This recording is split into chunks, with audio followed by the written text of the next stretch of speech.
Hello. आज हम लोग पढ़ेंगे चैप्टर 13 सूत्रस्थान की स्नेहाध्याय। ठीक है, स्नेहाध्याय के से हम लोग कल्पना चतुष्क जो है उसको स्टार्ट करेंगे। हम लोगों ने देखा था कि पहले भेषज चतुष्क था, फिर स्वास्थ्य चतुष्क था, फिर निर्देश चतुष्क, जो हम लोगों ने पीछे के जितने भी अध्याय हैं 12 तक हम लोगों ने पढ़ लिया है। अब हम लोग कल्पना चतुष्क पढ़ेंगे जो चैप्टर 13 टू चैप्टर 16 तक रहेगा। पता है ये सारी चीज़ें पहले से, क्योंकि हम लोगों ने ये सारी चीज़ें फर्स्ट अध्याय में जो पढ़ी थी सूत्रस्थान के उसमें जान लिया था। तो आप बुक के टॉप पे लिख सकते हैं कि कल्पना चतुष्क जो होता है वो स्टार्ट होने जा रहा है स्नेह अध्याय से। ये चैप्टर क्या है कि ये चैप्टर क्वेश्चन बेस है, जिसमें स्टूडेंट जो हैं वो अपने गुरु से, ठीक है, क्वेश्चन के फॉर्म में पूछते हैं और सारी आंसर के फॉर्म, क्वेश्चन और आंसर के फॉर्म में ये पूरे चैप्टर हैं स्नेह अध्याय। स्नेह अध्याय जो है उसमें 25 क्वेश्चन पूछे गए हैं। ठीक है, उनके अपने गुरु से उनके शिष्य ने पूछा है पूरे के पूरे 25 क्वेश्चन। ठीक है, फिर उसके बाद जो सबसे पहले हम लोग आते हैं श्लोक नंबर 3 पे। श्लोक नंबर 3 पे जो है लिखा हुआ है सांख्य सांख्या त सांख्येय शाह शीना पुनर्वसु, यानी कि यहाँ पे एक उपमा दी गई है भगवान पुनर्वसु की। ठीक है, जो सांख्य और सांख्या, ये एक उपमा दी गई है कि पुनर्वसु को मतलब एक तरह से जो है उनको ये कह सकते हैं। ठीक है, क्योंकि वो संसार के हित के लिए करते हैं, ये सारी चीज़ें हैं। ये उनसे क्वेश्चन पूछा गया है। अग्निवेश पूछते हैं अपने गुरु से पुनर्वसु आत्रेय से। तो ये उपमा है सांख्य सांख्यत सांख्य। उसके बाद इस अध्याय में हम लोग पढ़ेंगे स्नेहन के जो भी हैं वो सारी चीज़ें इस अध्याय में हम लोग देखेंगे। तो इसमें जो 25 क्वेश्चन हैं, मैंने बोला ऑन द टॉप कि इस चैप्टर में जो स्टूडेंट हैं तो उन्होंने अपने गुरु से भगवान पुनर्वसु से क्वेश्चन के फॉर्म में क्वेश्चन पूछे हैं स्नेह के। तो वो 25 क्वेश्चन यहाँ पे दिए हुए हैं। वो सारे 25 क्वेश्चन पूछे गए हैं, जैसे कि स्नेह की योनि क्या है, स्नेह कितने होते हैं, अलग अलग स्नेहों के गुण क्या है, किस स्नेह का काल क्या है, किस स्नेह को पीने का अनुपान क्या है। ये सारी चीज़ें हम लोग ना जब चैप्टर पढ़ेंगे तो चैप्टर के साथ ये सारी चीज़ें समझ में आ जाएंगी कि क्या है और कैसे है। सबसे पहले जो क्वेश्चन पूछा गया था तो उसमें पहला क्वेश्चन था कि स्नेह की योनि क्या है, यानी कि जो हम लोग स्नेह द्रव्य प्राप्त कर रहे हैं, स्नेह जो भी प्राप्त कर रहे हैं वो हमें कैसे प्राप्त हो रहे हैं। तो ये बोला गया है कि स्नेहाना द्विविधा सौम्य योनि स्थावर जांगनम, यानी कि 2 योनियों से प्राप्त होती है। पहला होता है स्थावर योनि और दूसरा होता है जांगम योनि। यानी कि यह क्वेश्चन ये कि हमें जो स्नेह होता है वो कैसे प्राप्त होता है, वो क्वेश्चन उनके शिष्य पूछते हैं, उनके गुरु से, अपने गुरु से पूछते हैं। ठीक है, यानी कि भगवान पुनर्वसु से ये क्वेश्चन पूछा जाता है और पुनर्वसु जो हैं वो आंसर देते हैं कि स्नेह की विविध योनियां हैं। ठीक है, जो इन प्रश्नों को सुनने के बाद अग्निवेश के संदेह को दूर करने के लिए, जो स्टूडेंट थे अग्निवेश, उनके संदेह को दूर करने के लिए पुनर्वसु ने कहा कि सौम्य स्नेह की योनियां 2 प्रकार की होती है। फर्स्ट वन स्थावर और दूसरी होती है जांगम। स्थावर यानी कि हमें जो पेड़ पौधे से मिल जा रही है स्नेह, और जांगम जो हमें जानवरों से, एनिमल से मिल रहे हैं। ठीक है, ये सारी चीज़ें। तो यहाँ पे देखो स्थावर स्नेह की योनियाँ बताई गई हैं कि क्या है। स्थावर में जैसे हम लोगों ने देखा कि ये वेजिटेबल ऑरिजिन है, तो जैसे कि तैल, प्रियाल, बहेरा, चित्रा, हर्रे, एरंड, महुआ, सरसों, कुसुम, आरुक, ये सारे स्नेह पदार्थ ये आपको इनसे प्राप्त हो रहे हैं।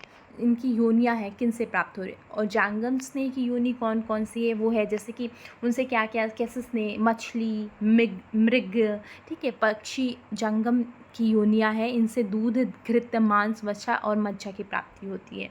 ठीक है, ये मांस, वसा, मज्जा, ये सब क्या है, ये सारे स्नेह और किन से प्राप्त होते हैं, मछली, मृग, पक्षी इत्यादि से। ठीक है, ये हो गई आपकी जांगम योनि। योनि यानी किन से प्राप्त होती है। अब आते हैं जो है तिल एवं अरंड की तेल की श्रेष्ठता। यहाँ पे बोला कि सर्वेशा तैल जहताना तिल तैल विशिष्यते बलार्थ स्नेह न चाग्यम एरंडम तु विरेचने। यानी कि शरीर के बलाधान के लिए, स्नेह के लिए संपूर्ण स्थावर तैलों में तिल का तैल उत्तम होता है और विरेचन के लिए एरंड का तैल उत्तम होता है। ये चीज़ें याद रखना है कि जो तिल का तैल होता है स्थावर तैल में ये स्नेह जो होती हैं वो स्थावर में उत्तम है, और विरेचन के लिए जो होती है वो एरंड का तेल उत्तम माना गया है। अब हम लोगों ने जाना कि जो हमें स्नेह द्रव्य होते हैं वो दो तरीके से प्राप्त होते हैं, एक होते हैं स्थावर, एक होते हैं जांगम। स्थावर में जो भी है यहाँ पे हम लोगों ने देखा था कि चिरौंजी, हरण, एरंड, महुआ इत्यादि, और जांगम से हमें दूध, घृत, मांस, वसा, चर्बी जो हमें मछली, मृग और पशु पक्षियों से प्राप्त होते थे। वही बात की गई है कि स्नेह के कितने भेद होते हैं। अब वो तो हमें मिल रहे हैं, अब वो कितने प्रकार के होते हैं, उनके सोर्स तो दो ही हैं, स्थावर, जांगम। तो ये यहाँ पे बताया गया है, सर्पी तैलः वशा मज्जा सर्वस्नेहो उत्तमा मता एषु चैवत मांस सर्पी संस्कार शानुवातनात्। यानी कि जो हमें दो सोर्स मिल रहे हैं स्थावर, जांगम, वो उनके मतलब क्या होते हैं कि वो हमें चार तरह के प्राप्त होते हैं। वो है घृत, तैल, वसा और मज्जा। ये चार स्नेह होते हैं जो हमें स्थावर और जांगम से प्राप्त होते हैं। और सभी स्नेह में जो उत्तम माने जाते हैं वो होता है घृत। घृत होता है क्योंकि चार तरह के स्नेह हैं, आपको इस श्लोक याद करने पड़ेंगे। सर्पे तैल वसा मज्जा सर्वस्नेहो उत्तमा मता। ठीक है, उसमें भी उत्तम सबसे घी होता है क्योंकि वो सब दूसरे के संस्कार को भी अनुवर्तन कर लेता है। जो उनका संस्कार है और जो उनका गुण है वो है ही, उसके साथ साथ दूसरे के गुण के अनुसार अपने आप को अडेप्ट कर लेता है, इसलिए घृत को सबसे सर्वश्रेष्ठ स्नेह कहा गया है। फिर उसके बाद आते हैं, नेक्स्ट है कि बोला गया अब हम लोगों ने अभी तक जान लिया कि सोर्स दो हैं, स्थावर, जांगम, और चार तरह की स्नेह द्रव्य है, तैल, घृत, वसा, मज्जा। यानी कि जो तैल, घृत, वसा, मज्जा है दो सोर्सों से प्राप्त होते हैं, स्थावर और जांगम। उनकी योनियाँ हम लोगों ने देख ली। उसके साथ साथ अब ये क्वेश्चन के फॉर्म में पूरा चैप्टर है, तो तीसरा क्वेश्चन मतलब नेक्स्ट क्वेश्चन कहने का मतलब हो सकता है कि नेक्स्ट क्वेश्चन कौन सा है, चतुर्विध स्नेहों के पृथक पृथक गुण क्या है। अभी तक हम लोगों ने चार स्नेह देखे थे जिसमें सबसे बेस्ट घृत होता है, लेकिन सभी के अपने अपने गुण होते हैं। क्या होते हैं? सबसे पहले घृत की बात की गई है, तो घृत के लिए बोला गया घृता पीत नील हरा रशु शुक्र औजसा हितम निर्वापणा मृदुकरा स्वर वर्ण प्रसादनम। यानी श्लोक को याद करें, बहुत इंपॉर्टेंट है। घृत जो होती है, घृत का जो गुण होता है पृथक स्नेह का, वो क्या होता है? घृत पीत नील हरा, यानी कि पित्त और वातजन विकारों को शांत करता है। रस शुक्र ओजसा, यानी रस शुक्र ओज के लिए हितकारी होता है। निर्वापण कहने का मतलब दाह शामक होता है, दाह को कम करता है। मृदु करता है, शरीर को कोमल करता है। स्वर वर्ण प्रसादनम, यानी स्वर और वर्ण को प्रसादन करता है। देन आता है दूसरा स्नेह, वो होता है तैल। तैल के गुण देखना है। मारुत घना, यानी कि जो तैल होता है वो वात विकारों को शांत करता है। न च श्लेष्म वर्धनम, यानी कफ को नहीं बढ़ाता है। ऐसा नहीं कि वात को शांत कर रहा है तो ये कफ को नहीं बढ़ाता है। बलवर्धनम, श्लोक याद कर सकते हैं, तैल, घृत, वसा, मज्जा सभी के गुण के श्लोक। श्लेष्म वर्धनम, श्लेष्म को नहीं बढ़ाता है। त्वच मूषणम, स्थिर कर तैल योनि विशोधनम, यानी बल को बढ़ाने के साथ साथ त्वचा के लिए हितकारी के साथ साथ योनि मार्ग का शोधन का काम करता है तेल। उसके साथ साथ वशा के गुण यहाँ पे बोला गया विद्ध भग्न हत भ्रष्ट योनि कर्ण सिरो रुचि, यानी कि विद्ध होने पर, कांड भग्न होने पर, संधि भग्न होने पर, चोट लगने पर, योनि भ्रंश और कर्णशूल और सिर से वेदना होने पर वशा का लाभ करती है। यानी इस टाइम में हम वसा स्नेह का उपयोग करते हैं। नेक्स्ट है श्लोक में पौरुष पोषते स्नेह व्यामते चेष्यते वशा, जो श्लोक नंबर 16 है उसकी बात हो रही है। पुरुषार्थ की वृद्धि के लिए, शरीर को स्निग्ध करने के लिए जो लोग अधिक व्यायाम करते हैं उन लोगों के लिए भी जो वशा स्नेह है वो हितकर होती है। श्लोक नंबर 17 की बात करें, जो मज्जा का गुण बताया गया, बल शुक्र श्लेष्मण मेदो मज्जा विवर्धन मज्जा विशेषतो अस्थग्ना च बलकृतम स्नेहने हितम। मतलब इनका गुण क्या होता है कि स्नेह मज्जा का सेवन करने से शरीर में बल वृद्धि और रस कफ मेद और मज्जा की वृद्धि होती है। विशेषकर मज्जा का प्रयोग अस्थियों को बल देने और शरीर का स्नेहन करने में हितकर होता है। नेक्स्ट आते हैं यानी कि जो चतुर्वेद स्नेह है, घृत तैल वसा मज्जा, उनके गुण को देख लिया।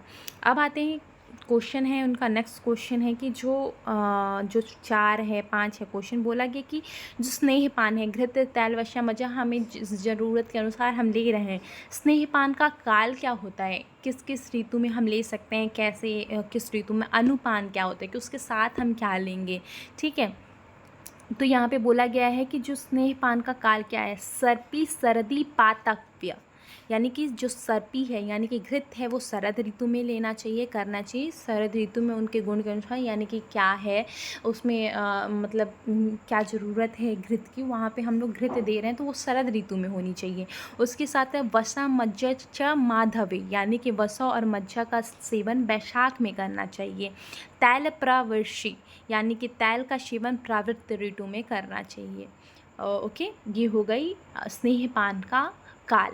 अब नेक्स्ट क्वेश्चन हो सकता है वो उनके जो उनका था, अभी पढ़ेंगे आगे पढ़ेंगे जो अनुपान क्या है वो आगे देखेंगे। अभी स्नेहपान के काल, अभी हम लोगों ने देखा कि जो घृत था उसको हम लोग शरद ऋतु में देते हैं, वसा मज्जा बैसाख में और तैल का सेवन प्रावृत्त ऋतु में करते हैं। अब आते हैं स्नेहपान का काल।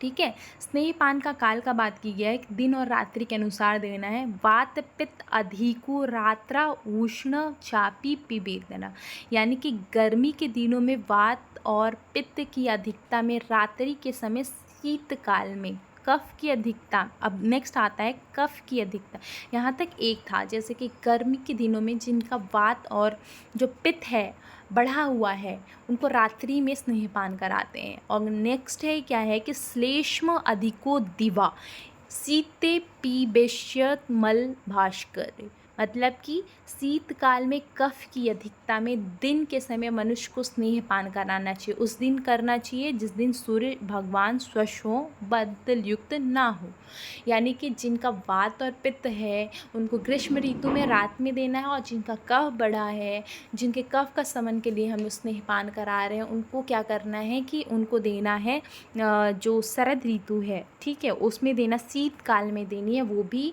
मतलब कि दिन के समय देनी है, ऐसा कि जब बादल स्वच्छ हो, ऐसा ना कोहरा हो। अगर हम उनको सही समय पे नहीं दे रहे हैं, जिनका वो काल बताया गया है, ऋतु बताएगी, उस अनुसार हम स्नेहपान ना करा रहे हैं तो उनमें हानि होती है। विपरीत काल में स्नेहपान की कुछ कुछ हानियाँ होती हैं, यानी कहने का मतलब कि जिनका वात और पित्त बढ़ा है उनको हम गर्मी के दिनों में रात में ना सेवन कराएं, उसकी जगह पे हम लोग दिन में सेवन करा रहे हैं, या शीतकाल में सेवन करें, या फिर जिनका कफ बढ़ा है उनको हम जो शीतकाल में है उसमें ना सेवन करा रहे हैं, हम उनको ग्रीष्म ऋतु में सेवन करा रहे हैं, तो क्या उनकी हानियाँ होगी।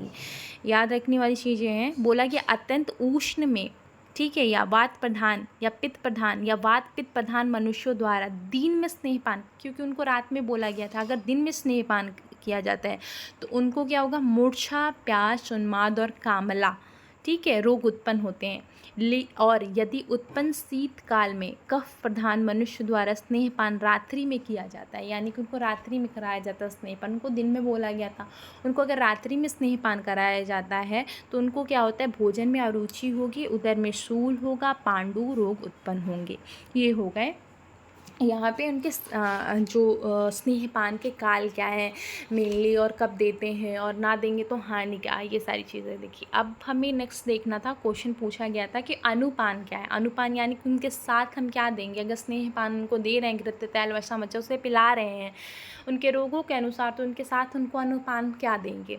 तो बोला गया है जन्म मूषण घीत पेय युष तैल अनु शस्यते, यानी कि घृत पीने के बाद गर्म जल देना है, और तेल पीने के बाद युष देना है। युष तेल अनुशस्यते, तेल पीने के बाद उन्हें युष देना। युष कहने का होता है दाल का पैन इत्यादि।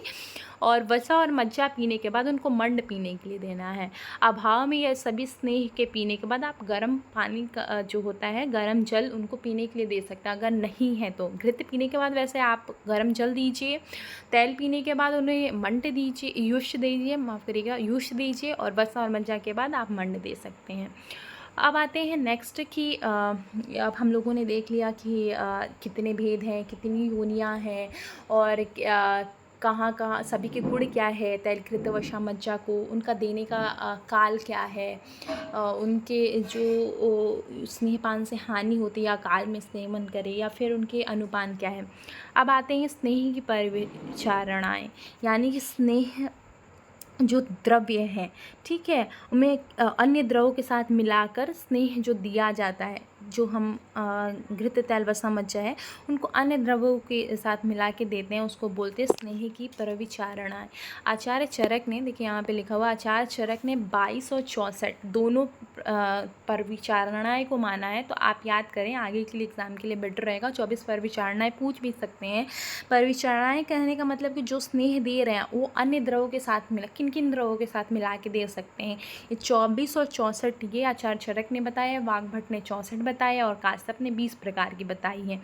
ठीक है, यहाँ पे 24 विचारणाएँ बताई हैं, जिसमें आता है ओदन, विलेपी, रस, मांस, दूध, दही, वागु।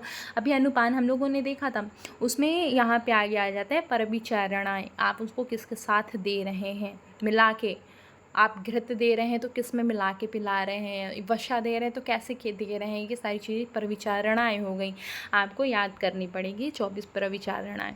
आचार्य चरक ने 24 और 64 दोनों माना है। अगर 24 ना है 64 है ऑप्शन में तो आप 64 लगा सकते हैं, ठीक है।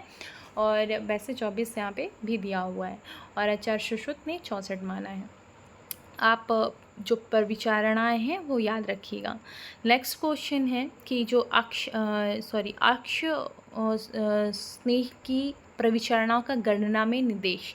जो केवल स्नेह का पान किया जाता है उसे विचारणा नहीं कहा जाता है। वैद्यों ने उसे स्नेहपान की मुख्य कल्पना, यानी कि अक्षपान का, अगर घृत केवल पिला रहे हैं तो उसको अक्ष बोलते हैं, उसमें किसी चीज़ का मिश्रण नहीं किया गया है, ठीक है। कल्प प्रथम, कल्पक, यानी कि मुख्य कल्पना उसको कहा गया है। अगर घृत दे रहे हैं तो वो मुख्य कल्पना हुई, अच्छी स्नेह हुई, ठीक है। अगर मिला के दे रहे हैं तो 24 परिचारणाएँ हुई।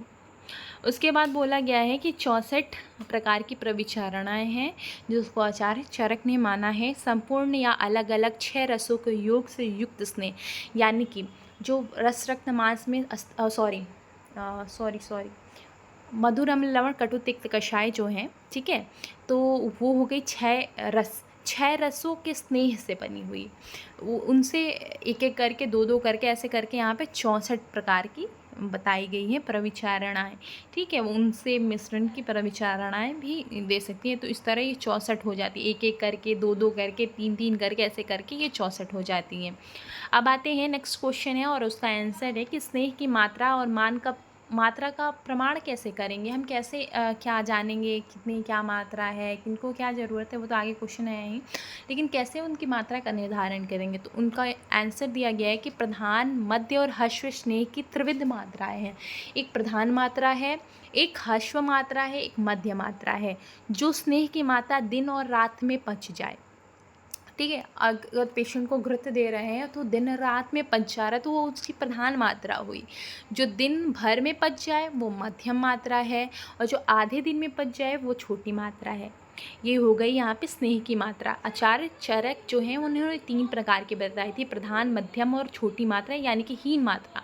आचार्य सुश्रुत ने हैं वो यहाँ पे 5 प्रकार की बताई गई है। यहाँ पे ऊपर से 6, 7, 8, 9th लाइन आई थिंक है, 9th या 10th लाइन होगी, जो यहाँ पे मैंने उसको अंडरलाइन कर दिया है। उन्होंने 5 प्रकार की बताई है। जो पहली है कि चतुर्थांश बीत जाने पे, यानी 3 आवर्स में वो पच जा रही है, तो वो हो गई चतुर्थांश बीत जाने पे। वो देते हैं अल्प और हीन और अग्नि जिनकी त्रिव्य है उन लोगों को। अर्ध दिवस, यानी कि 6 आवर्स में जो पच जा रही है उनको बोलते हैं उनमें मध्यम दोष में देते हैं, विषय बृंहण के लिए हम देते हैं। और चतुर्थांश शेष रहने पे जो स्नेह पच जा रही है, उन 9 आवर में जो पच जा रही है उसको चतुर्थांश शेष रहने पर बोलते हैं। नेक्स्ट आती है दिन भर में जो 12 आवर्स जिसको कहते हैं 12 आवर्स या फिर 12 आवर कह सकते हैं, उसमें पच रही है, यानी ग्लानि, मूर्छा इत्यादि रोगों को छोड़ के सभी रोगों में देते हैं, तो उसको बोलते हैं दिन भर में पच जा रही है वो मात्रा स्नेह की। जो अहोरात यानी 24 आवर्स में पच रही है, 24 आवर्स में, और वो कुष्ठ और विष और उन्माद के पेशेंट के लिए हितकर होती है। ये अभी आप इसको अच्छे से पढ़ लीजिएगा, उन्होंने 5 तरह के बताइए कि कितने कितने टाइम में स्नेह की मात्रा पच जा रही है। ठीक है, अब आता है नेक्स्ट क्वेश्चन, वो है स्नेह की कौन मात्रा किसके लिए उपयोगी। यहाँ पे हम लोगों ने तो देख लिया कि मध्य मात्रा, प्रधान मात्रा और हीन मात्रा होती है। प्रधान मात्रा जो दिन और रात में पच जाती है और जो दिन भर में पच जाती है मध्यम मात्रा, और जो आधे दिन में पच जाती है उसको छोटी मात्रा कहते हैं। तो किन किन लोगों के लिए कौन सी मात्रा दे सकते हैं, ठीक है, उनका निर्धारण करने के लिए यहाँ पे दिया गया। तो वो क्वेश्चन है और यहाँ पे इसका आंसर दिया हुआ है कि स्नेह की कौन मात्रा किसके लिए उपयोगी है। ठीक है, तो बोला गया इन तीनों स्नेह की मात्राओं का प्रयोग भिन्न भिन्न प्रकृति तथा बल के अनुसार अलग अलग पुरुषों में के प्रति कहा गया है। अलग अलग पुरुषों की अलग अलग उनकी मात्रा होती है, उनके बल के अनुसार, उनके रोग के अनुसार इत्यादि। ठीक है, यहाँ पे बोला गया स्नेह की प्रधान मात्रा सेवन करने के योग रोगी और रोग किनको देते हैं प्रधान मात्रा। और प्रधान मात्रा हम लोगों ने पहले पढ़ चुका है, जो दिन और रात में पच जाता है। तो यहाँ बोला गया प्रभूत स्नेहत्वात् ये क्षुत पाशवशः नरा पावक श्रोतमं बलो येषाचो तमाबले गुल्म अग्नि सर्पदाहस्य विसर्पोहातस्य ये उन्मता कृक्ष मूत्राक्ष गाढ़वच्छ।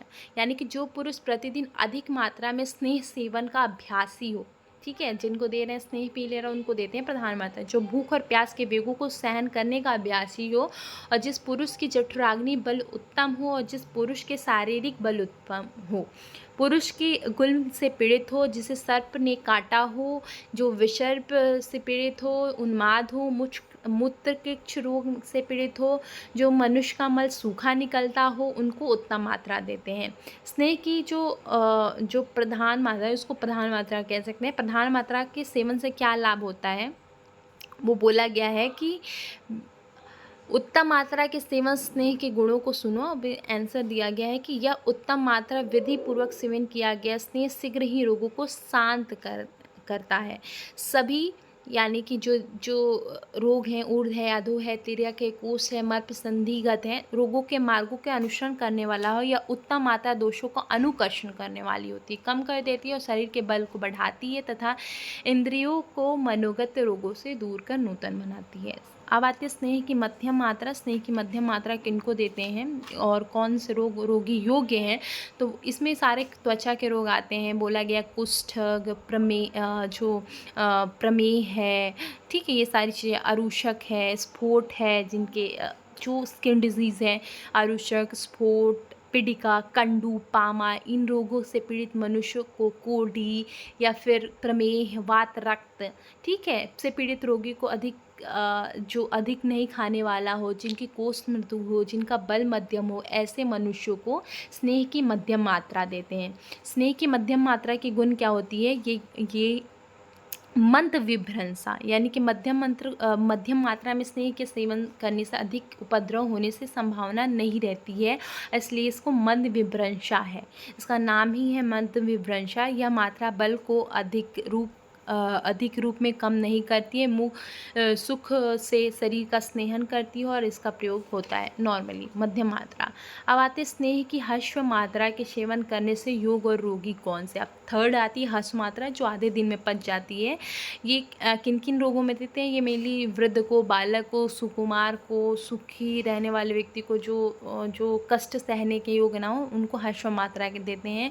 जो लोग बहुत दिनों से ज्वर से, अतिसार और काश से पीड़ित होते हैं, वैसे लोगों को अल्प मात्रा देते हैं। ठीक है, नेक्स्ट आती है ह्रस्व मात्रा के स्नेह जो लेते हैं, उनके गुण क्या होते हैं। बोला है परिहार सुख चैषा मात्रा स्नेह बृंघणी वृषा बल्या नीरा बाधा चिर शाप्य नुवर्तते, यानी कि यह स्नेह की हर्ष और मात्रा परिहार में सुगम है, शरीर का स्नेहन और बृंघण करती है, शुक्र उत्पादक होती है, बल बढ़ाती है, सेवन करने के पर किसी प्रकार का उपद्रव ना करती है, स्नेहन के उत्पन्न गुणों को शरीर के बहुत दिनों तक बनाए रहती है। इसलिए हर्ष और मात्रा के सारे गुण बताए गए हैं।